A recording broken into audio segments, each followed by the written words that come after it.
Pages breathe when you're not there. Turn the key, the shadows talk back. Midnight rings you if you're dead.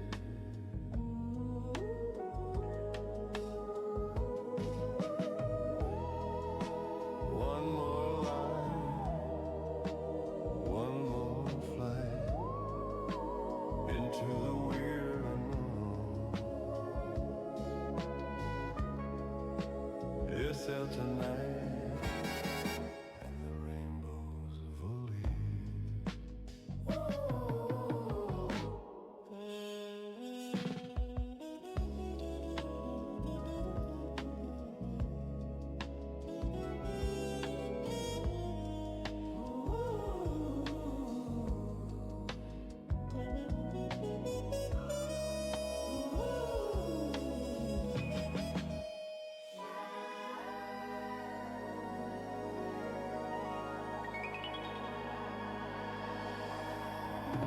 Somewhere in a room crammed with rockets that never launched, clocks that run backward, and typewriters that dream, one man still dares to imagine what tomorrow forgot. You are about to enter the unseen visions of Ray Bradbury. Tonight, another lost wonder awakens. This is SL Tonight, Bradbury's Unseen Visions.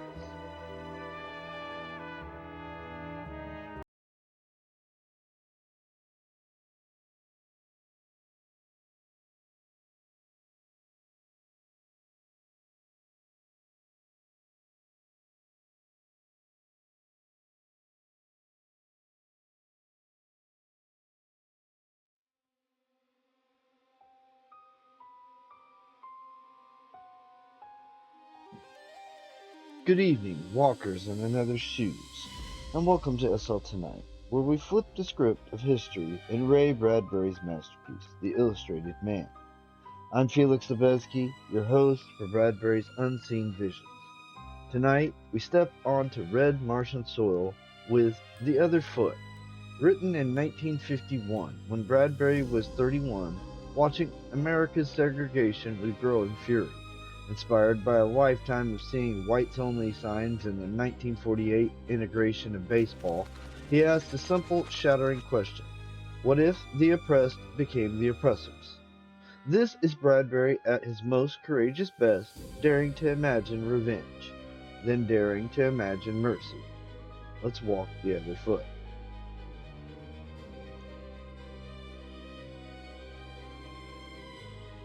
When they heard the news, they came out of the restaurants and cafes and hotels and looked at the sky. They lifted their dark hands over their upturned white eyes. Their mouths hung wide.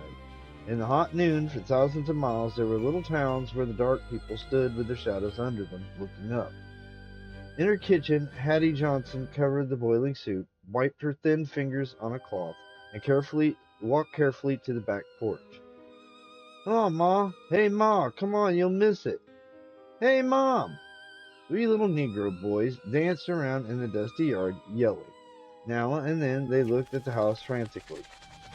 "I'm coming," said Hattie, and opened the screen door. "Where you hear this rumor?" "Up at Joe's, Ma. They say a rocket's coming. First one in 20 years, with a white man in it." "What's a white man? I've never seen one." "You'll find out," said Hattie. "Yes, indeed, you'll find out." "Tell us about one, Ma. Tell like you did." Hattie frowned. "Well, it's been a long time. I was a little girl, you see. That was back in 1965. "Tell us about a white man, Mom." She came and stood in the yard, looking up at a blue, clear Martian sky with the thin white Martian clouds, and in the distance the Martian hills broiling in the heat. She said at last, "Well, first of all, they got white hands." "White hands?" the boys joked, slapping each other. "And they got white arms." "White arms!" hooted the boys. "And white faces." "White faces? Really? White like this, Mom?" The smallest threw dust on his face, sneezing. "This way?" "Whiter than that," she said gravely, and turned to the sky again. There was a troubling thing in her eyes, as if she was looking for a thunder shower up high, and not seeing it made her worry. "Maybe you better go inside."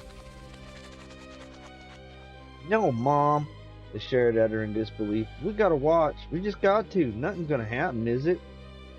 I don't know. I got a feeling is all. We just want to see the ship and maybe run down to the port and see that white man. What's he like, huh, Mom? I don't know. I just don't know, she mused, shaking her head. Tell us some more. Well, the white people live on Earth, which is where we all come from, 20 years ago. We just up and walked away and came to Mars and set down and built towns, and here we are. Now we're Martians instead of Earth people. And no white men have come up here in all that time. That's the story. Why didn't they come up, Mom? Well, 'cause right after we got up here, Earth got into an atom war. They blew each other up terribly. They forgot us. When they finished fighting after years, they didn't have any rockets. Took them until recently to build more. So here they come now, 20 years later, to visit. She gazed at her children numbly and then began to walk. You wait here. I'm going to go down to the line to Elizabeth Brown's house. You promise to stay? We don't want to, but we will. All right then. And she ran off down the road. At the Browns, she arrived in time to see everybody packed in a family car. Hey there, Hattie, come along. Where are you going? She said, breathlessly running up. To see the white man. That's right, said Mr. Brown seriously, the waved at his load. These children never saw one, and I almost forgot. What are you going to do with that white man? Asked Hattie. Do? Said everyone. Why, just look at him is all. You sure? What else can we do? I don't know, said Hattie. I just thought there might be trouble. What kind of trouble? You know, said Hattie vaguely, embarrassed. You ain't gonna lynch him. Lynch him? Everyone laughed. Mr. Brown slapped his knee. Why, bless you, child, no. We're gonna shake his hand, ain't we, everyone? Sure, sure. Another car drove up from another direction, and Hattie gave a cry. Willie! What are you doing way down here? Where's the kids? Shouted her husband angrily. He glared at the others. You going down like a bunch of fools to see that man come in? That appears to be just right, agreed Mr. Brown, nodding and smiling. Well, take your guns along, said Willie. I'm on my way home from mine right now. Willie! You get in this car, Hattie. He held the door open firmly, looking at her until she obeyed. Without another word to the others, he roared the car down the dusty road. Willie, not so fast! Not so fast, huh? We'll see about that. He watched the road tear under the car. What right they got coming up here this late? Why don't they leave us in peace? Why didn't they blow themselves up on that old world and let us be? Willie, that ain't no Christian way to talk. I'm not feeling Christian, he said savagely, gripping the wheel. I'm just feeling mean. After all them years of doing what they did to our folks, my mom and dad, and your mom and dad, you remember? You remember how they hung my father on Knockwood Hill and shot my mother? You remember? Or you got a memory that's short like the others? I remember, she said. You remember Dr. Phillips and Mr. Burton and their big houses and my mother's wash shack and Dad working when he was old and the thanks he got by being hung by Dr. Phillips and Mr. Button. Well, said Willie, the shoe's on the other foot now. We'll see who gets laws passed against him, who gets lynched, who rides the back of streetcars, who gets segregated in shows. We'll just wait and see. Oh, Willie, you're talking trouble. Everybody's talking. Everybody's thought on this day, thinking it'd never be. Thinking, what kind of day would it be if the white man ever come up here to Mars? But here's the day, and we can't run away. Ain't you gonna let the white people live up here? Sure. He smiled, but it was a wide, mean smile, and his eyes were mad. They can come up and live and work here. Why, certainly. All they gotta do is deserve it and live in their own small part of town, the slums, and shine our shoes for us and mop up our trash and sit in the last row on the balcony. That's all we ask, and once a week we hang one or two of them. Simple. You don't sound human, and I don't like it. You'll have to get used to it, he said. He braked the car to a stop before the house and jumped out. Find my guns and some rope. We'll do this right. Oh, Willie, she wailed, and just sat there in the car while he ran up the steps and slammed the front door. She went along. She didn't want to go along, but he rattled around in the attic, cursing like a crazy man until he found 4 guns. She saw the brutal metal of them glittering in the black attic, and she couldn't see him at all. He was so dark. She heard only his swearing, and at last his long legs came climbing down from the attic in a shower of dust, and he stacked bunches of brass shells and blew out the gun chambers and clicked shells into them. His face stern and heavy and folded in upon the gnawing bitterness there. "Leave us alone," he kept muttering, his hands flying away from him suddenly, uncontrolled. "Leave us blame alone, why don't they? Willie, Willie, you too, you too."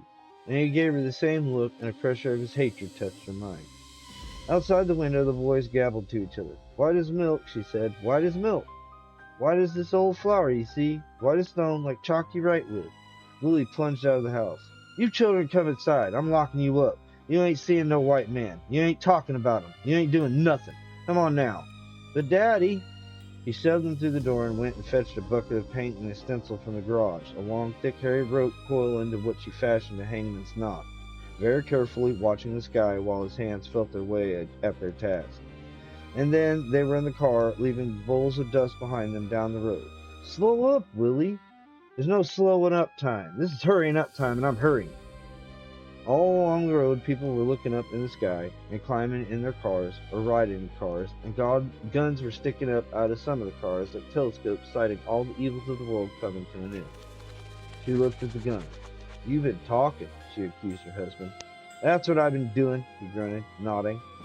He watched the road fiercely. "I stopped at every house and I told them what to do, to get their guns, to get paint, to bring rope and be ready. And here we all are, the welcoming committee, to give them the key to the city. Yes, sir." She pressed her thin, dark hands together to push away the terror growing in her now, and she felt the car bucket and lurch around in others' ears. She heard the voices yelling, "Hey, Willie, look!" and hands holding up ropes and guns as they rushed by, and mouths smiling at them in the swift rushing. "Here we are," said Willie, and braked the car into dusty halting in silence. He kicked the door open with a big foot and, laden with weapons, stepped out, lugging them across the airport meadow. "Have you thought, Willie? That's all I done for 20 years. I was 16 when I left Earth, and I was glad to leave. There wasn't anything there for me, or you, or anyone like us. I've never been sorry I left. We've had peace here, the first time we ever drew a solid breath. Now come on." He pushed through the dark crowd which came to meet him. "Willie, Willie, what we gonna do?" they said. "Here's a gun, here's a gun, here's another." He passed them out with savage jabs of his arm. "Here's a pistol, here's a shotgun." People were so close together it looked like one dark body with 1,000 arms reaching out to take the weapons. "Willie! Willie!" His wife stood tall and silent by him, her fluted lips pressed shut, and her large eyes wet and tragic. "Bring the paint," he said to her, and she lugged a gallon can of yellow paint across the field to where, at that moment, a trolley car was pulling up with fresh painted sign on its front, "To the White Man's Landing," full of talking people who got off and ran across the meadow, stumbling, looking up. Women with picnic boxes, men with straw hats and shirt sleeves. The streetcar stood hunted and empty. Willie climbed up, set the paint cans down, opened them, stirred the paint, tested a brush, drew forth the stencil, and climbed up on a seat. "Hey there!" The conductor came around behind him, his coin changer jangling. "What you think you're doing? Get down off there! You see what I'm doing? Keep your shirt on." And Willie, being a stenciling in yellow paint, he dabbed an F and an O and an R with terrible pride in his work. And when he finished it, the conductor squinted up and read the fresh, glinted yellow words.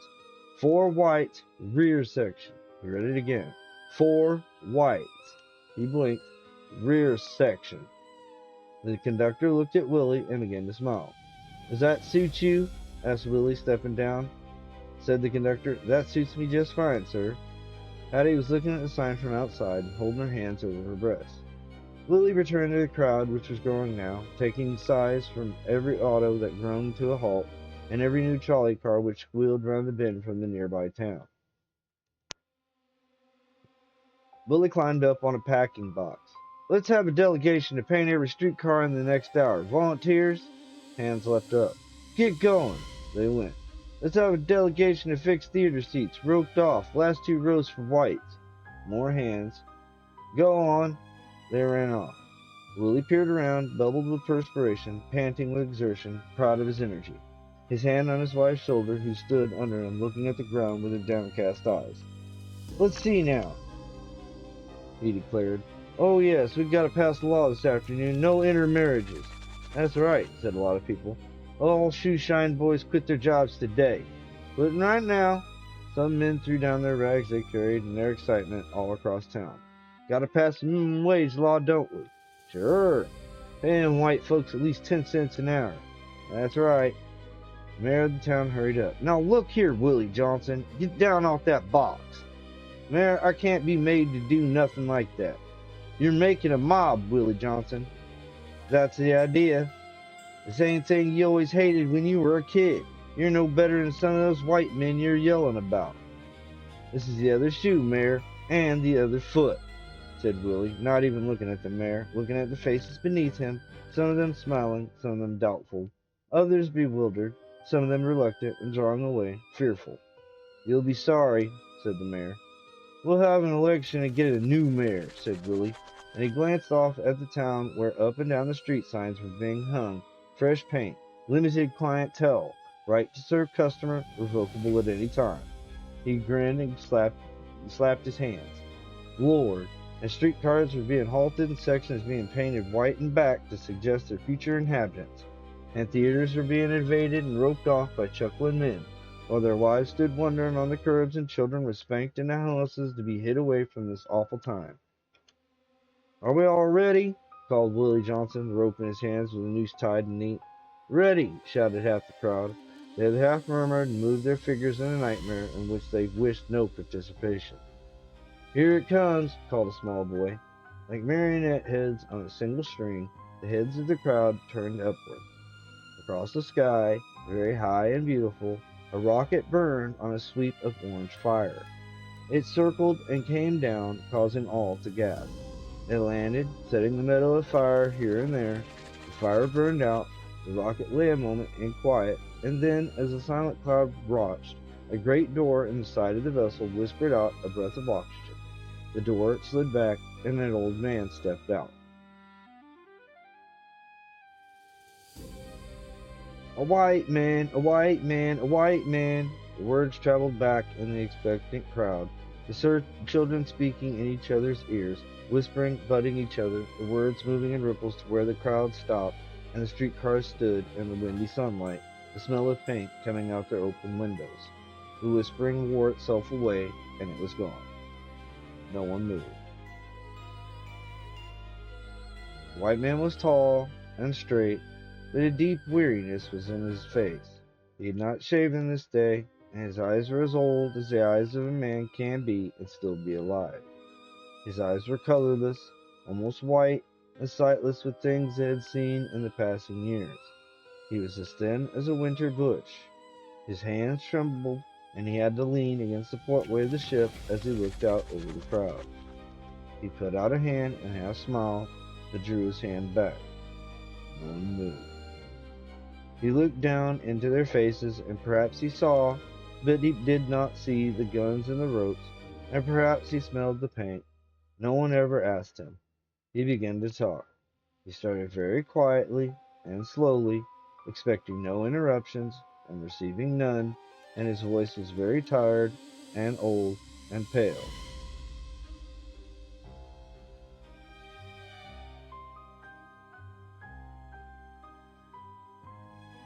It doesn't matter who I am. I'd be just a name to you, anyhow.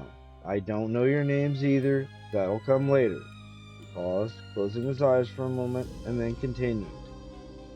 20 years ago, you left Earth. That's a long, long time. It's more like 20 centuries, so much has happened. After you left, the war came. He nodded slowly.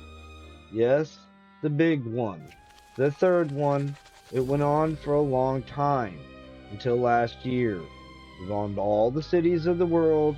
We destroyed New York, and London, and Moscow, and Paris, and Shanghai, and Bombay, and Alexandria. We ruined it all, and when we finished with the big cities, we went to the little cities and atom bombed and burned them. Now he went to name cities and places and streets, and as he named them, a murmur rose up in his audience.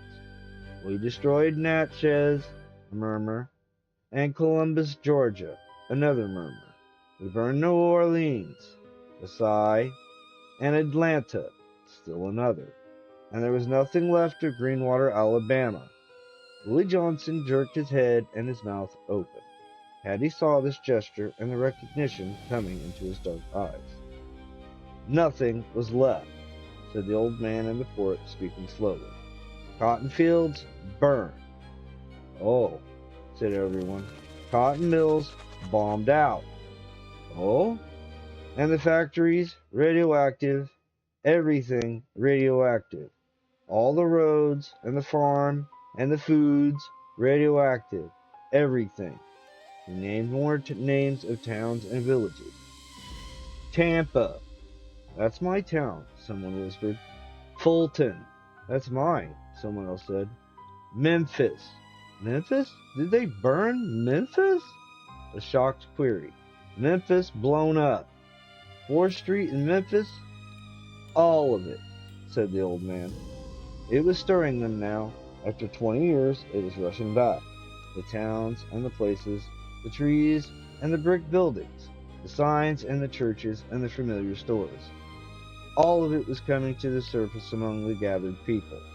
Each name touched memory, and there was no one present without a thought of another day. They were all old enough for that, save the children. Laredo. I remember Laredo. New York City. I had a store in Harlem. Harlem bombed out. Ominous words. The familiar, remembered places. The struggle to imagine all those places in ruins. Willie Johnson murmured the words. Greenwater, Alabama. That's where I was born. I remember. Gone. All of it gone. The man said so. The man continued. So we destroyed everything and ruined everything like the fools that we were and the fools that we are. We killed millions. I don't think there are more than 500,000 people left in the world, all kinds and types, and out of all the wreckage we salvaged enough metal to build this one rocket, and we came to Mars in this month to seek your help.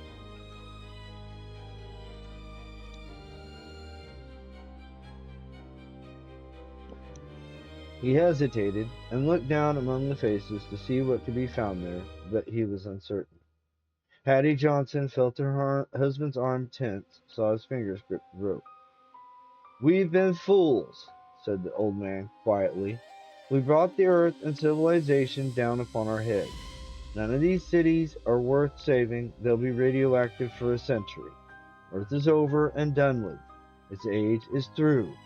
You have rockets here which you haven't tried to use to return to Earth in 20 years. Now I've come to ask you to use them. Come to Earth to pick up the survivors and bring them back to Mars. To help us go on at this time. We've been stupid. Before God, we admit our stupidity and our evilness.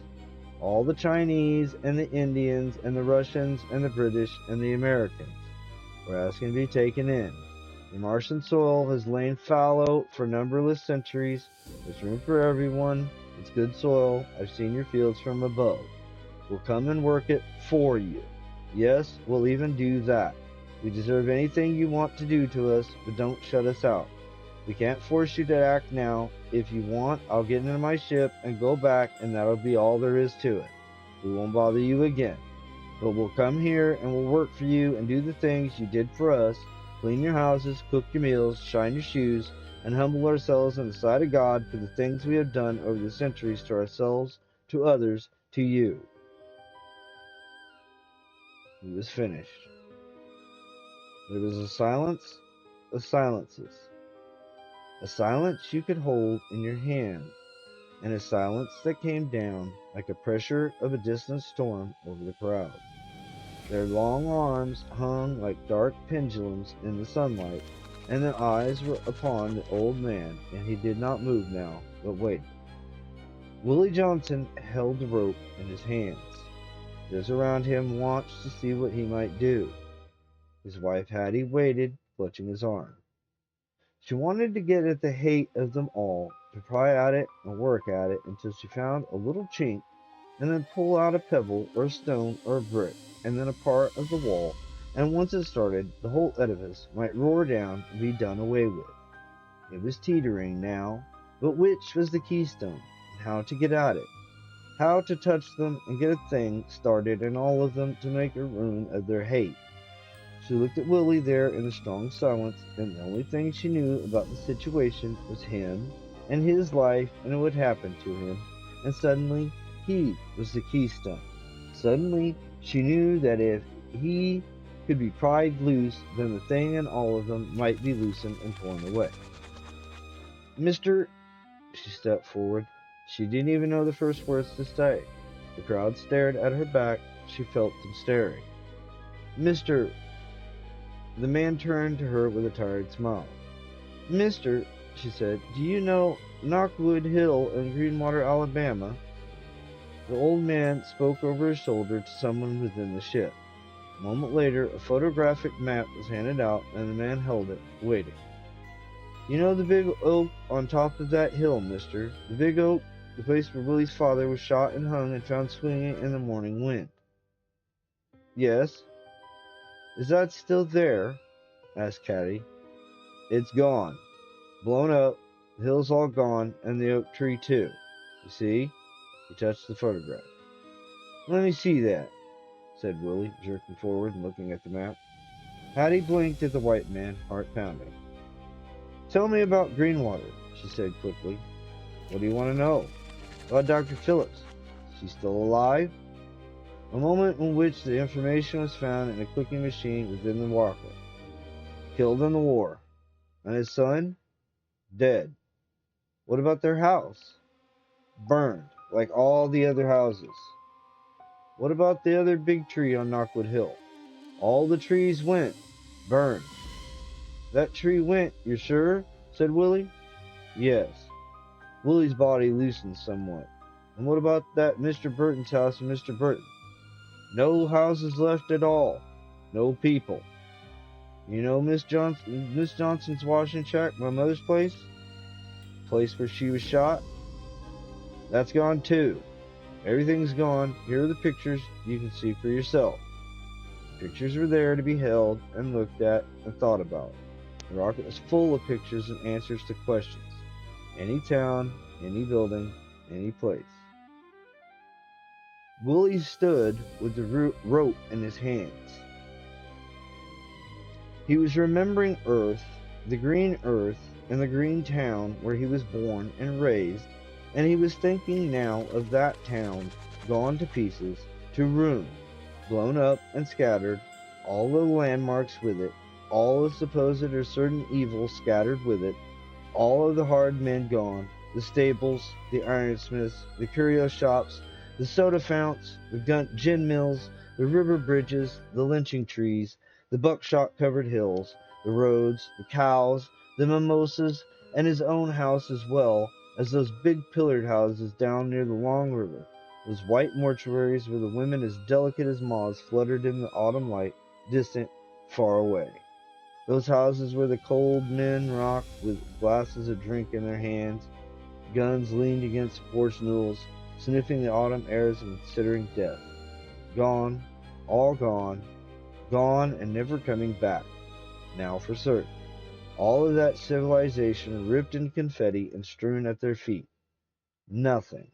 Nothing of it left to hate, not an empty brass gun shell, or a twisted hymn, or a tree, or even a hill of it to hate. Nothing but some alien people in a rocket, people who might shine his shoes and ride in the back of trolleys, or sit far up in midnight theaters. You won't have to do that, said Willie Johnson.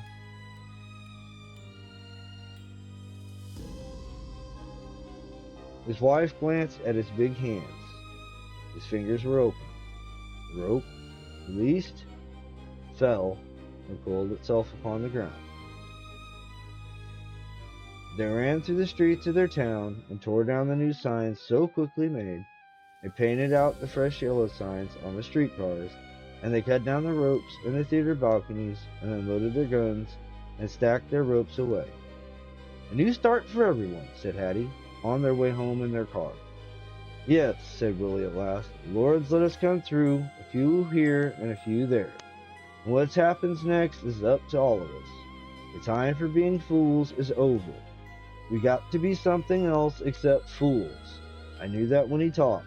I knew then that now the white men are as lonely as we've always been. He's got no home now, just like we didn't have one for so long.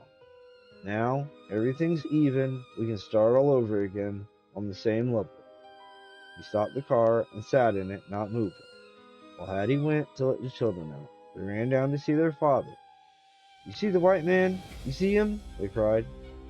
Yes, sir, said Willie, sitting behind the wheel, rubbing his face with his slow fingers.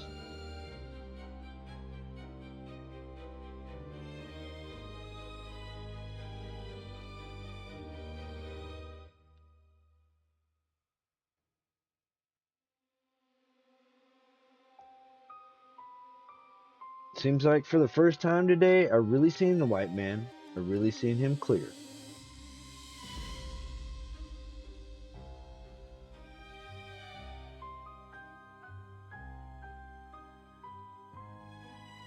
That was The Other Foot, a story that burns with Ray Bradbury's moral courage.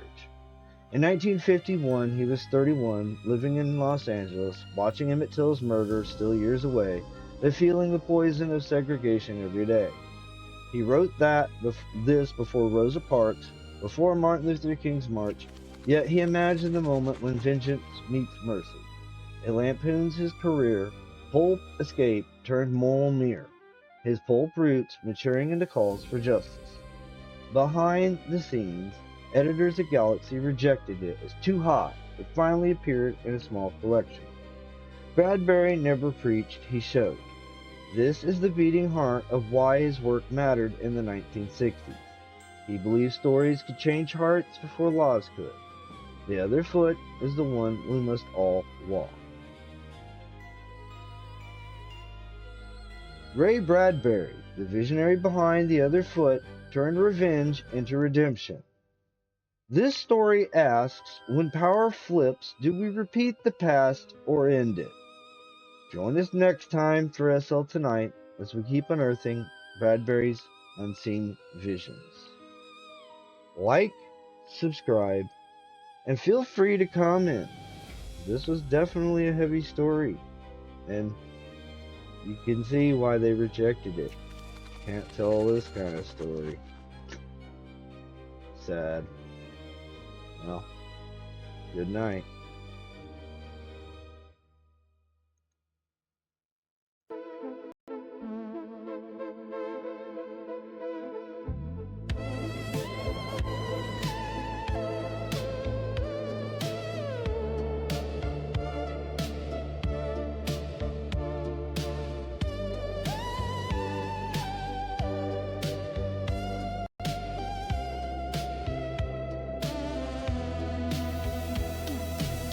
Rockets resting in green afternoon light.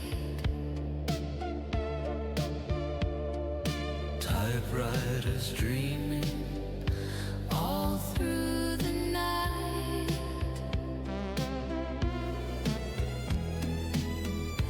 A smiling sun hangs on a cardboard sky, where the future got lost but never learned to die. Unseen